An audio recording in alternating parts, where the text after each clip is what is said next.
డ్రగ్స్‌కి, గంజాయికి ఇటువంటి అనురాగు తండ్రిని నిన్న హతమార్చడం జరిగింది. ప్రస్తుతం వాళ్ళ కుటుంబ సభ్యులున్నారు. రవీందర్ బామ్మర్దితో ఒకసారి మాట్లాడి తెలుసుకుందాం ఏం జరిగిందో. సార్ నిన్న ఏం జరిగింది సార్? అసలు నిన్న ఏమైంది? అసలు అనురాగ్ ఎప్పటి నుండి గంజాయి కాల్చుకోవడం? గతంలో ఒక 4, 5 సంవత్సరాల నుంచి గంజాయి తాగుతున్నాడు సార్. హ్మ్. దీని నుంచి అక్క ఆడ స్నానం చేస్తున్నానంట. ఆ బయట నుంచి లాక్ చేసి పోయి చేసిండట. హ్మ్.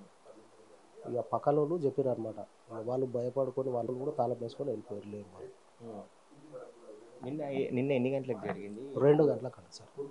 2 o'clock. అంటే రిహాబిలిటేషన్ సెంటర్‌లో కూడా జాయిన్ చేసిరంటారు అనురాగ్‌ని. అవును సార్. అవును. ఎన్ని రోజులు ఉన్నారు? అక్కడ ట్రీట్మెంట్‌కి ఏం మారలేదా సార్?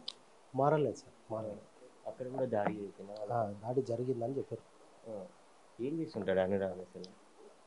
జాబ్ చేస్తాడు సార్. ఎంతమంది పిల్లలు మీ బావ రవీందర్కి? 4 పిల్లలు సార్. ఏం చేస్తాడు రవీందర్? రియల్ ఎస్టేట్ బిజినెస్ చేస్తాడు సార్.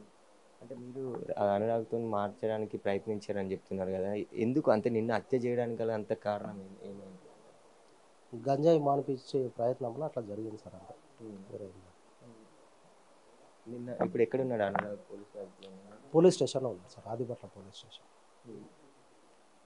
అయితే నిన్న 2 గంటల సమయంలో ఈ ఘటన జరిగిందని చెప్తున్నారు. ఇదే ఇంట్లో అక్కడ కూర్చున్న తర్వాత బయటికి ఆయన పరుగులు తీయడం జరిగిందని చెప్పేసి కూడా కుటుంబ సభ్యులు చెప్తున్నారు. అయితే గంజాయికి అలవాటై డ్రగ్స్ వాడుతూ రిహాబిలిటేషన్ సెంటర్లో కూడా ఆయన చేర్పించడం జరిగింది. కానీ అక్కడ కూడా రిహాబిలిటేషన్ సెంటర్లో ఉన్న వారిపై దాడి చేసి మళ్ళీ ఇంటికి రావడం జరిగింది. ఇంటికి వచ్చిన తర్వాత కూడా ఆయనలో మార్పు రాలేదు. నిన్న అన్నం తింటున్న సమయంలో తండ్రిపై పెట్రోల్ పోయడంతో కిందికి పరుగులు తీశాడు. అప్పటికే నిప్పంటించి ఆ తర్వాత బండరాయితో తలపై కొట్టి చంపిండని చెప్పేసి కూడా కుటుంబ సభ్యులు చెప్తున్నారు. ఈ ఘటన పైన ఆదిబట్ల పోలీసులు కేసు నమోదు చేసుకొని ప్రస్తుతం అనురాగ్ని అదుపులోకి తీసుకొని విచారిస్తున్నారు. అనురాగ్ సంబంధించిన డ్రగ్స్ గంజాయి కూడా ఎవరు సప్లై చేస్తున్నారు అనే దానిపైన కూడా వివరాలు తెలుసుకొని వారిని కూడా అరెస్ట్ చేసే అవకాశం కనబడుతుంది.